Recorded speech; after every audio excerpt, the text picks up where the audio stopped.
Hi guys, I'm Clem and welcome back to my channel. Today I'm going to be sharing with you my summer wrap-up. So during July and August I read several books, something like maybe 7 books, which is good, but actually it's not that good. Like, I had planned on reading way more books during this summer, but still I'm happy that I read those books because some of them were really good. But now I'm really late in my Goodreads challenge, like for the year, because I was hoping to read a lot, so I would be like at least on track with my schedule, but like I'm really behind right now, so I don't know if I'm going to be able to complete this year reading challenge, which was to read 60 books. Like, I'm really behind, and since I'm starting college now, like today actually, I have a lot of work and I'm not sure I'm going to be able to read as much as I want to, but I'm still going to try to complete it. But let's forget about that and let me show you the books I read this summer. So the first book I read this summer was Abrupt You by J. Kristoff and Amy Kaufman. This is the last book in the Illuminate Files trilogy. I gave this book a 5 out of 5 stars. It was brilliant. It was not my favorite from like the trilogy. My favorite is still Gemina, because in Gemina the plot twist and everything that's happening in it is just so freaking amazing. I love it. But this one was really interesting because I was really interested in the way they were going to like finish the trilogy, and like to see all the characters that we saw in Illuminate and Gemini coming together and actually understanding like if the bad guys in the trilogy were going like to be defeated or not. And the new characters that were introduced in this one were also really interesting, yeah. And yeah, it was really a good conclusion to this series. It's definitely one of my favorite trilogy now, and I can't wait to reread it actually, especially Gemina, because I really love this one. But Obsidio was brilliant and it was everything I wanted. The next book I read was To All the Boys I Loved Before by Jenny Han. So this is the first book in To All the Boys I Loved Before trilogy, I think that's how it's called. And so I reread this actually to be ready for the movie that was coming out at the beginning of August. So I reread it. It was still brilliant, still so cute. Once again, I gave it 5 out of 5 stars. I really enjoyed it, and it was really amazing to be like with those characters again, to be with Peter Kay again. This guy is like a perfect boyfriend, like it's amazing. And Lara Jean is really touching and caring character that I really love. Like, I can't wait to have the second and the third book in this trilogy to reread them again, because I really love this trilogy and everything that's in it. It's just so cute and so easy to read, and Jenny Han's writing is amazing. So this book is everything. I really loved it. Next we've got Prejudice and Pride by Lynn Messina, I think it's how you say her name. And basically this is a retelling of Pride and Prejudice by Jane Austen, except that it is set in the 20th century, so a word, and in New York.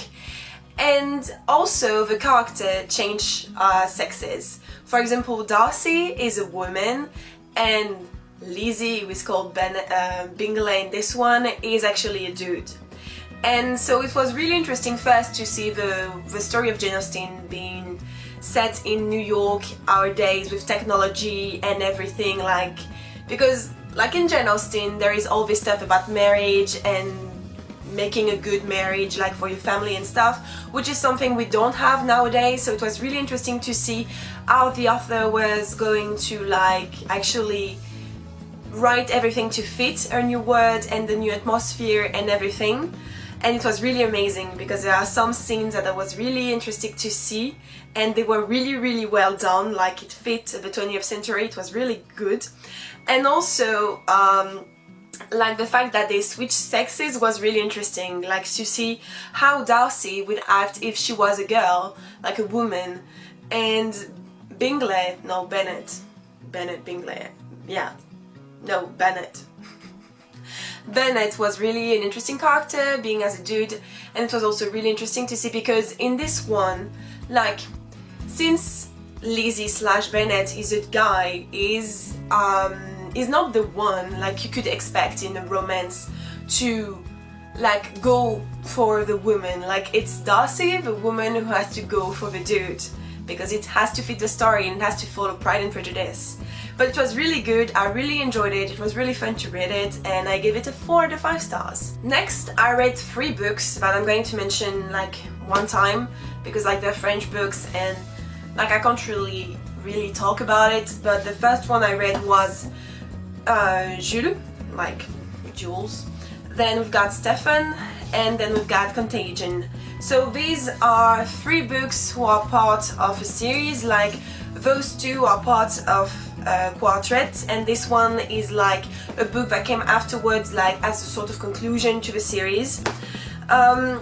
And basically in this series what's interesting is that it's happening in France after like a disease spread in the world and killed everyone except the young people, the teenagers between 15 and 18 years old. And so you're following 4 different people who eventually are going to like meet and do stuff together. But first, in each book you're following a different character and his story, like what he did before like meeting the rest of the characters.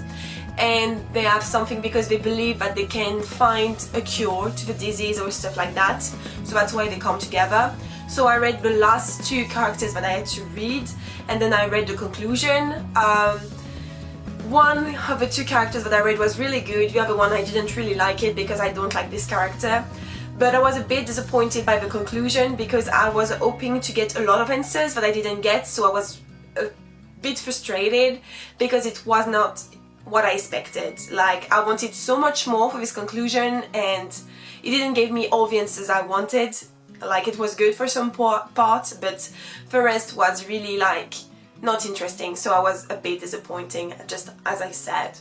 So yeah. And finally, I reread Catching Fire by Susan Cole. I read this one this summer because like, if you remember, this summer I did the Newts readathon, and so Catching Fire like was one of the challenges. Like it was to read a book that's not the last one in the series or something like that. So I read Catching Fire and I was like amazing, and it was like on my plan to read the last one, but I never got to read it because I succeeded this challenge, but at the same time I failed it because I didn't read as much as I wanted to. Like, but still, this book's still my favorite one in the trilogy. Really amazing. The arena is the best.